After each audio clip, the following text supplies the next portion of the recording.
শতভাগ আশাবাদী যে পিরোজপুর সদর 1 আসনের মনোনয়ন আমাকেই দেওয়া হবে ইনশাল্লাহ। আমি দায়িত্ব নিয়ে বলতে পারি যে দেশনেত্রী বেগম খালেদা জিয়ার মুক্তির আন্দোলন, গণতন্ত্র পুনরুদ্ধারের আন্দোলন, জনাব তারেক রহমানের বিরুদ্ধে এই স্বৈরাচারের যে ষড়যন্ত্রের বিরুদ্ধে রাজপথে যে আন্দোলন, ত্যাগ তিতিক্ষা এবং সততা দিক বিবেচনা যদি করা হয়, পিরোজপুর সদর 1 আসনের মনোনয়ন আমাকে দেবে, আমি শতভাগ আশাবাদী।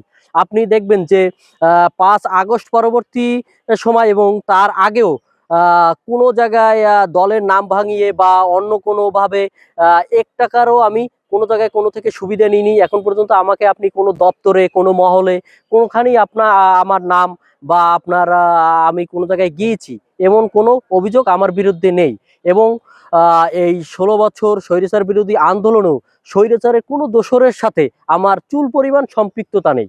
তো সবকিছু মিলিয়ে যদি আমার সততা, মেধা, শ্রম, ত্যাগ বিবেচনা যদি করা হয়, আমি ইনশাল্লাহ আশাবাদী, শতভাগ আশাবাদী যে পিরোজপুর সদর 1 আসনের মনোনয়ন আমাকেই দেওয়া হবে ইনশাল্লাহ।